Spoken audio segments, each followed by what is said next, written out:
Hello and hi. This is going to be a video that I specifically wanted to make after I heard about the awesome news that Linkin Park put out last night, yesterday, whenever exactly it was. So this is going to be a talking video, and if you would like to hear some about why Linkin Park has been a meaningful band to me throughout my whole life in some capacity, keep watching. I would love for you to watch if you want to learn a little bit more about me and also hear about Linkin Park stuff. So this is really just going to be me like sharing a couple of stories about Linkin Park throughout my life, and also why I'm so excited about the announcement of their new singer and their new song, album tour, all that stuff. Such an interesting conversation to me regarding their history and the way that they've evolved as a band, and the way that their music has changed, and the way that they responded to their singer's death, Chester Bennington, in 2017. It's all a very complicated, fascinating, and in many ways a positive story.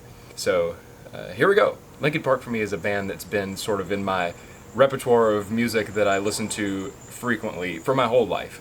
And if you know anything about me, you know that I really love to listen to music. I love listening to music across all different genres, but my home base is rock. That's what I was raised on. I was also, from an early age, introduced to metal through bands like Linkin Park and Metallica. My adulthood is that mostly I listen to metal now more than anything. A lot of that is, without a doubt, thanks to Linkin Park. Listening to Linkin Park started out for me in the mid-2000s. I was born in the late 90s, and in the mid-2000s, I was a little kid, but I was old enough to play Tony Hawk Pro Skater 3 and Underground and all that great stuff on the original Xbox with my dad. That was around the time when consoles had the ability for you to actually, put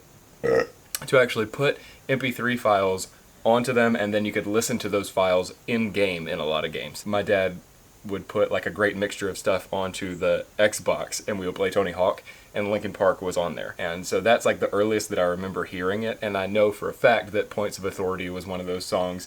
I'm sure One Step Closer and In the End were on there too. And so that was like my first awareness of them, and I just remember liking it when I was a kid. If you know anything about the Tony Hawk games, you know that they are a huge cultural phenomenon that really moved skateboarding into the public light in a way that made it accessible in a way that it never was before, and socially acceptable. Linkin Park was kind of linked to that in my head, and so therefore linked to skateboarding. And skateboarding is something that I have a personal passion for, and actually started doing it later in life. When I was a young teenager, I started skating, and I continue to do it to this day, and I love doing it. And Linkin Park is like what skateboarding music sounds like to me, because I love to listen to them more than anything else when I'm skateboarding, thanks to those childhood memories. So moving on from that, like I said, have listened to them for the entire duration of my life. So in between all these stories, I never really stopped listening to them. At this point, I kind of want to acknowledge something that's a little bit like confusing, and I could talk about this forever. They're not necessarily what I would call one of my favorite bands ever, because I'm so like analytical, and I have a list of like the bands that are like my top 10 favorite bands. Linkin Park's not on that, but it feels weird that they're not, but also right at the same time.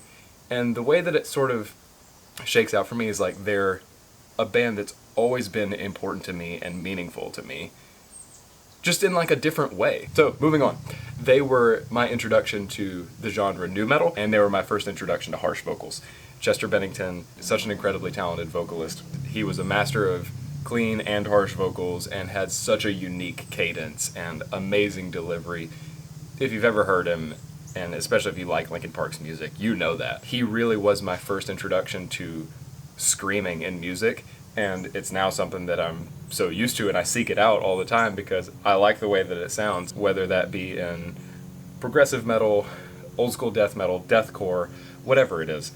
I like harsh vocals now a lot, and that's really thanks to Chester. So they got my interest going towards other metal music, and that included metal music with harsh vocals. Another fun memory that comes to mind, which was a little bit later, so like middle school into early high school, I remember I would ride in my dad's pickup truck a lot when he would take me to places before I could drive, and we would always listen to music, and sometimes it was Linkin Park. And whenever In the End would come on, I remember a couple of times where we'd be driving. I remember one time it was night, so it was like a little bit cooler or whatever, and we were like, okay, which one of us is going to be Chester and which one of us is going to be Mike? So one of us is going to sing it and one of us is going to do the rap.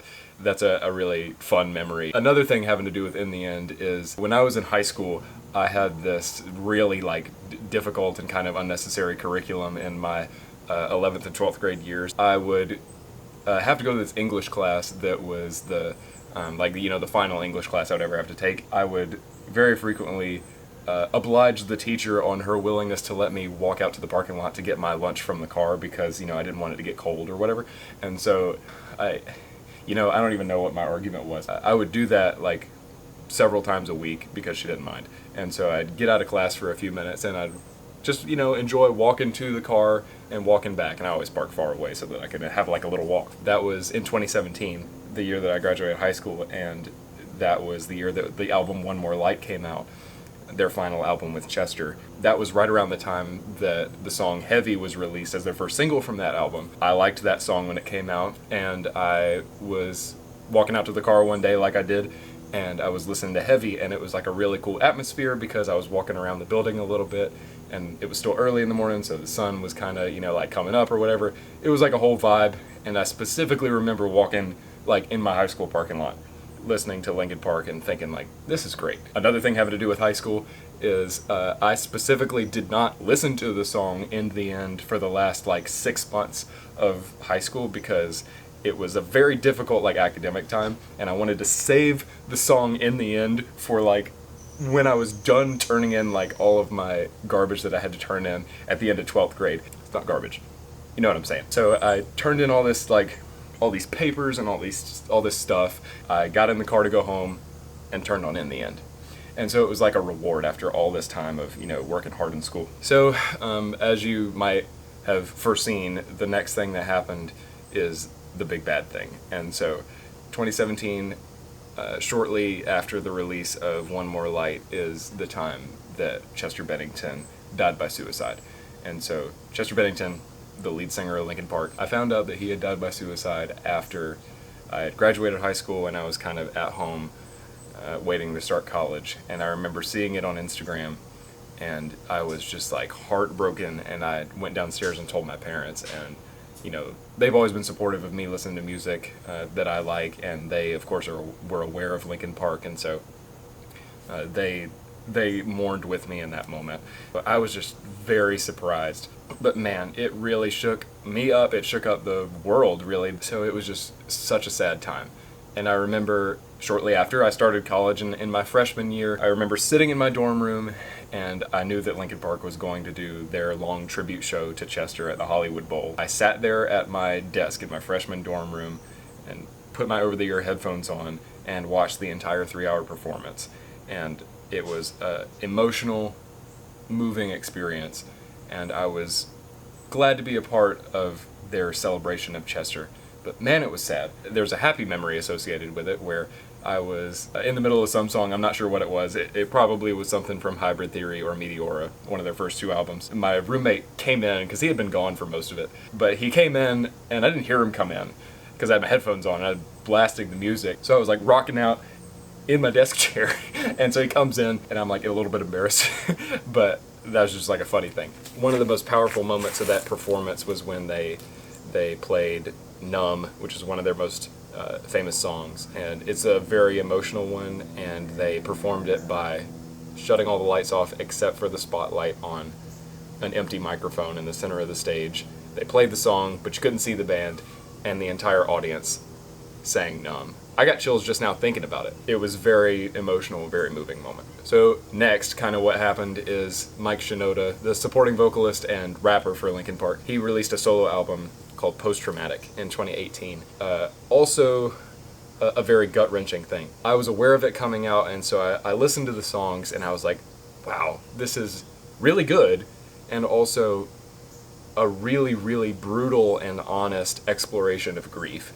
And I was very impressed with the way that Mike Shinoda conveyed all this stuff, because not only was he being very raw and honest about how incomprehensibly difficult dealing with this grief was, he was also providing a positive message in it. In the middle of the album, there's a song called Crossing a Line, and it took me a while to kind of think through it about what exactly the message was that he was saying in that song. This is the one where it's like a turning point. I realized later that he's saying in this song that you might not like the fact that I'm gonna try my best to move on from this in a healthy way, but that's what I'm gonna do. And so he basically, like, very effectively in this song demonstrated that grief is awful, grief is a process, grief is difficult, and it's also okay to allow yourself to move on in a healthy way.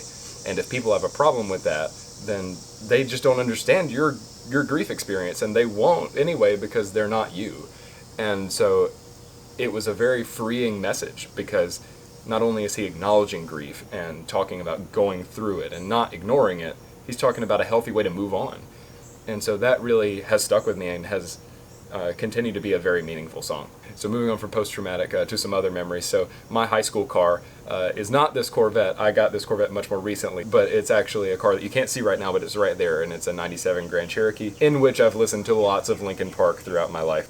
And for a very long time, I used to keep a copy of Hybrid Theory and Meteora in the console in Jeep. My copies of those are meaningful to me because I got the copy of Hybrid Theory at the record store that I grew up going to as like the very first record store that I had ever been to in Columbia, South Carolina, where I was born. And I got my copy of Meteora while I was on a college trip to Ireland for a few days from a used music shop in the city of Londonderry. And that was so cool to find that just in, you know, kind of an odd, special location. Those copies are fun to have in my collection. And kind of moving into the modern time. So, fairly recently, within the past few years, you know, they released the 20th anniversary edition of Hybrid Theory, their first album, and the album that really was hugely groundbreaking for music in general and huge for the genre of nu metal. So with the release of that 20th anniversary, they released a lot of extra songs that had not necessarily been readily available before. Like, there's this cool song called Carousel, which I saw Shinoda and some other Linkin Park members analyzing in a live stream, and I was like, what the heck, that's so cool. Not too long after that, they released the 20th anniversary remaster of Meteora. That came with the release of a track that wasn't included on the album originally called Lost. Also, like, gut-wrenching and really powerful to hear Chester's voice again in a song that was so polished and done. It just didn't make it on the album. Man, it's a good piece, and the video is moving. The vocal delivery is like, it just hits you, man.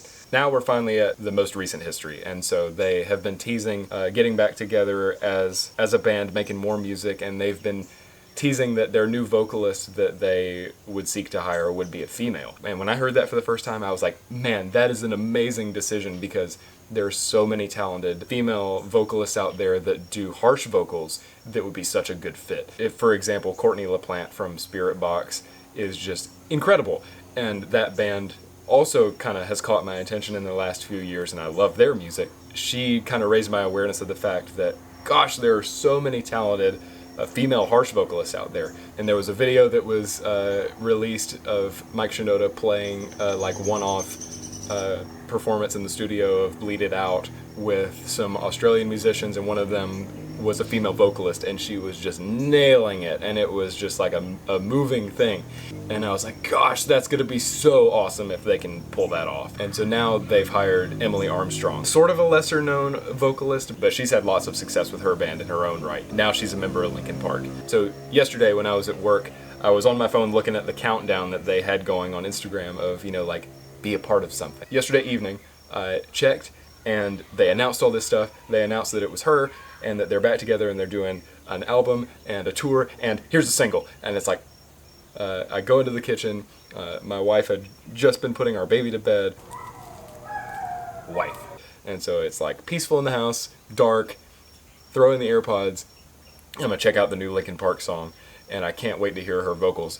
And man, it was just like, beyond my expectations. A really, really great piece. Lots of people have opinions about the evolution of Linkin Park's style throughout the years and throughout their albums, because they didn't just stick with their nu metal sound that was so iconic on their first two albums. They evolved from there and pushed themselves, which I think is an admirable thing, and personally I like that. But anyway, I think all of Linkin Park stuff is great in its own right, and man, the new song really exceeded my expectations, and I'm so stoked by it. And I'm just so excited for their future, because, like I said at the beginning of the video, they've been a band that has been meaningful to me throughout all these stages of my life, and I'm really proud to be a part of this new stage just as a fan. And man, it's just like such a good decision, if you ask me, for them to choose a female vocalist, because not only is it very fitting because of the nature of Chester's style and his cadence and having a little bit of a higher voice, but it's also different enough to where it's not like they're just replacing Chester.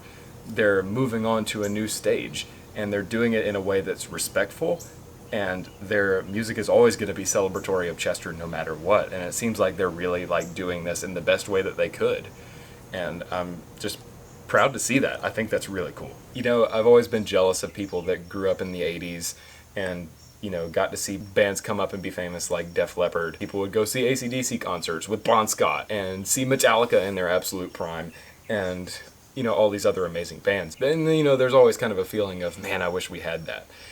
We do have that. We have that in bands like Linkin Park, and I'm lucky to be alive for this sort of thing.